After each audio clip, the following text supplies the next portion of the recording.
So the elephant, this is really perfect with what we saw for you, because the elephant is called the gentle remover of obstacles. It's been coming up a lot in the readings today, actually. The gentle, actually, I'm hearing if you feel called to do so, this feels similar to how the Scorpio reading went, and elephant was a big part of that. That and the Gemini readings. If you feel called to watch the Scorpio and or the Gemini readings, they could be, I feel like they're holding hands with the energy I'm picking up for you. So gentle remover of obstacles. There's also an aspect of the elephant that equates to the hermit in the tarot, which is about going inside of ourselves with the big questions, the philosophical questions, the spiritual questions, right? And really doing ourselves the service of taking the time to really check our own inner landscape, right? Because our inner landscape is a direct reflection of our external experience. So if you look around you at any given point in time and you don't really like what you see, you don't like what's going on, you're dissatisfied, right? Then it's time to really look within you and see what's going on internally, because chances are something is askew. And by shifting that internal perspective and alignment, you can then shift your outer circumstances of reality, at least to some extent. So that's really beautiful. The elephant also is very auspicious and considered in many cultures to be a sign of good fortune and good luck. So I really like that. Also, fire is a form of transformation and known as the transforming element. So you got that as well. Also, snake energy is fire energy. So this is really, really coming through for you with this fire energy here. The fires of transformation, elephant being, a fire energy. It's really cool. Let's see what's going on. Oh, brilliant. Very good. So we got the 6 of Wands here, but more fire energy for you. I'm here for it. So this is so stunning because 6 of Wands is about achievement, victory. It's about getting, accolades and recognition for the work that you've done and the person that you are in a way that other people can see. So this is really beautiful. And there's that feeling of like, wow, yeah, a job very well done. It's a really beautiful energy. Yes, there's also an aspect of this of being in the spotlight or being in the public eye in some way or being at the center of attention. It's interesting because with lemur medicine here as well, lemur medicine, because of the black and white aspect of it as well, really comes up as a 2 of Swords energy, which is about, taking the time to pause for a conference between the heart and the head. Really taking some time out to really go, okay, heart, where are we at? What's going on? And then the head, okay, where are we at? And really listening to both aspects of yourself equally from a space of stillness and non-attachment, really being open to what comes up for you in those, still moments.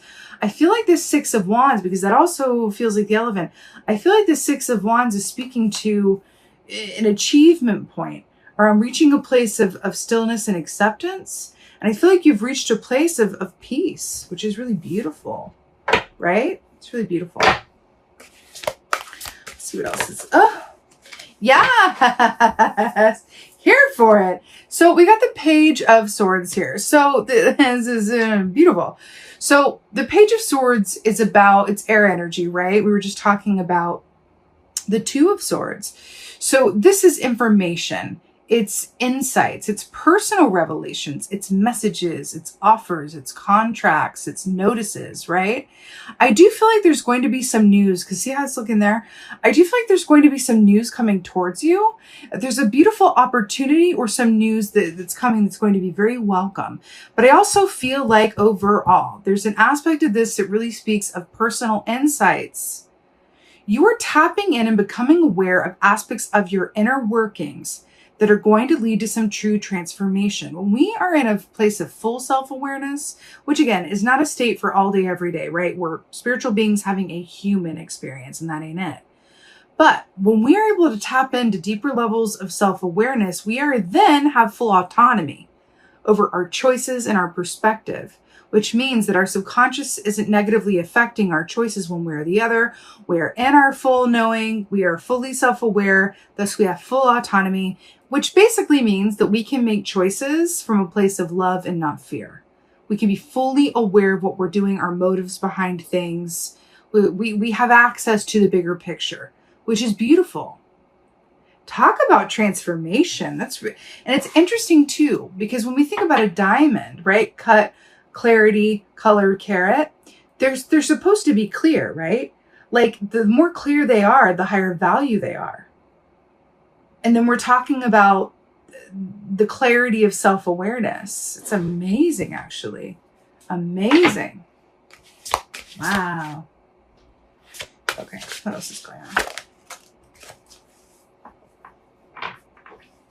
Wow, look at this. Knight of Wands, ending on a fiery note here.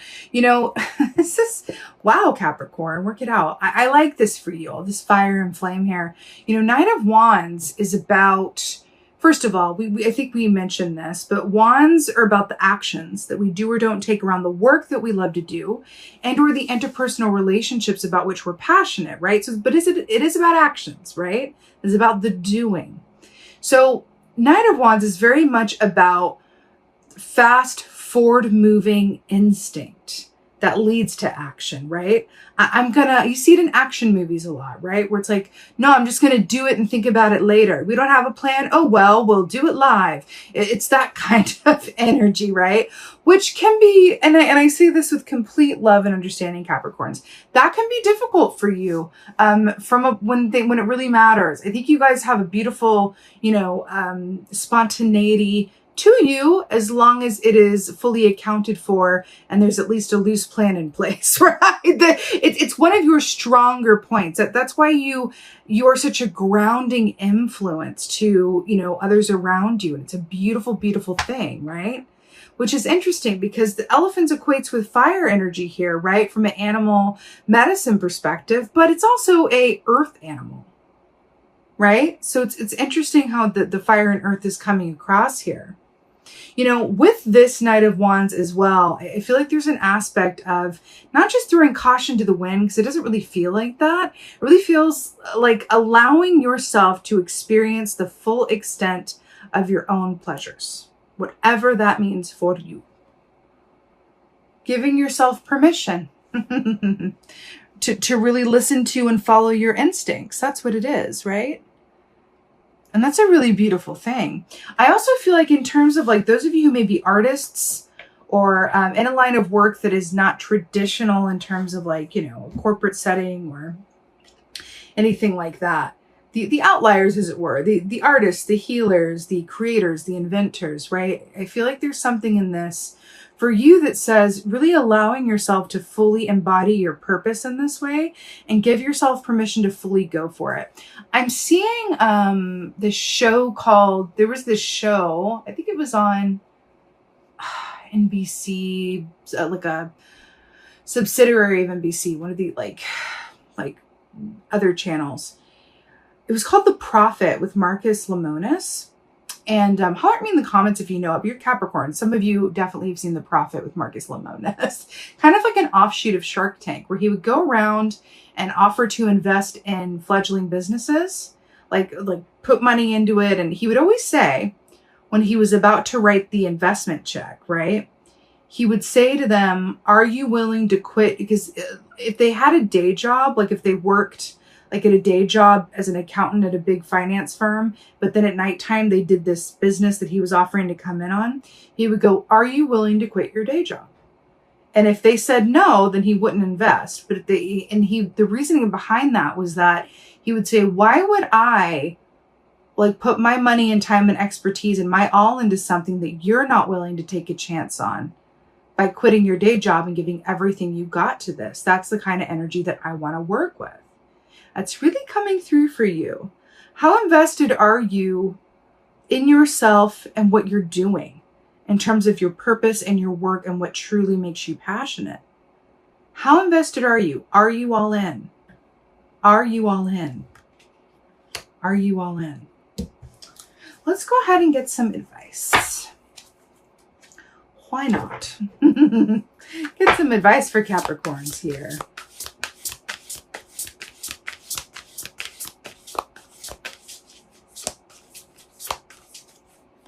Come on. Oh, interesting. You got a reversal for your advice and I'm here for it. So 4 of Swords in the upright means rest, recuperation, meditation, doing less, right? Really taking the time to recharge and reset before going out and taking action. You got it in the reverse. It's funny because I feel like the Knight of Wands is commenting on this. The time for rest is over. No, it's a bit dramatic, but I mean, have we met? I feel like with this is really saying, like, you know, in terms of the 4 of Swords, this is all about allowing your thoughts to become in alignment as well. I feel like you know what to do, was rather the point of this. I feel like you know what to do. I feel like the writing is on the wall. I feel like everything is at a place where you're like, yeah, I know what I'm meant to be doing. I know what it is. And you are really being called to action. The time for thinking about it or even overthinking about it is over. You're being called to action. Look at all this energy. The elephant is working with you in terms of transformation and the gentle remover of obstacles to move you forward towards, you know, what you're truly passionate about, which is brilliant. And the universe is supporting you in this pursuit. Stunning. Really, really nice. Let's go ahead and get an oracle. I'm feeling like a Stephen D. Farmer. Let's do an earth magic oracle for my earth signs. Why not? What is the oracle for Capricorns? I just got shivvies all over my body. Like, Dawn, new beginnings. Are you serious? Y'all, what were we talking about? Transformation. Are you all in? Really giving yourself full permission to follow your instincts and really, really pursue what you truly desire, doing what you truly want to do, what you're here to do, what your soul purpose is, right? This is really beautiful, Capricorn. I got to tell you, I'm also feeling a relationship in this. I feel like this is also speaking to a relationship in your life. Yeah. Could be a relationship with yourself always, but I'm feeling it's another person, or it could be like the work that you love. But I feel like it's a person that feels like you're entering something about this shift and transformation is going to positively affect your relationship with this person. This could be like family, a friend, a work cohort, a love, a parent. But there's something about this, or child. There's something about this that feels like this is going to positively influence your relationships. But that makes a lot of sense to me. Because when we are coming from a place of full self-awareness, that inevitably is going to give us access to greater understanding of ourselves and others, greater compassion for ourselves and others, and allows us to really break down the walls that keep us separate from other people that we love and bring us closer together, right? When you're truly self-aware, you can really say like, oh, you know what? Let me communicate from my heart space. Let me say what I really mean, right? Let me really dive into like what I truly from my heart am trying to say and what I want and how I see you and what I'm grateful for and all of those things. But dawn, new beginnings. This is really, when we say a whole new chapter, it gets a bit trite, but this really is. And the fact that you have the elephant here and that transformation and the snake, right? Snake is also an aspect, it's the totem for healers. So I do feel like there's something in that for you. And you could also be involved in work that's going to heal or help others in some way, whether it's art or actual healing work or the work that you do kind of helps others in some way, the medical profession, a million different things, therapist. But this is really beautiful. Dawn, new beginnings. And it feels like this is coming after maybe a dark night of the soul, but maybe just more restricted vision or overthinking. So with this Four of Swords, overthinking, analysis paralysis, or the pains of indecision. And that's the thing too, like doing nothing is a choice. Doing nothing is still an action, right? And you're being called to really come up out of that. Step in, out of your head and into your instinct is the point here. Out of your head and into your instinct. And I keep hearing it again with the Marcus Lemonis thing. Are you all in? Are you all in? Go for it. The universe is supporting you in your pursuits and your endeavors. So it's really beautiful, Capricorn. Really take advantage. It's a really beautiful energy. So with that being said, my beautiful Capricorns, I'm sending you so much love and blessings for the second half of July. I so hope that this helps and resonates. If so, please do let me know in the comments below. I absolutely love reading your comments. Please like, share, and subscribe. I would so appreciate that. And most of all, just thank you. Thank you so, so much for being here. And most of all, and as always, just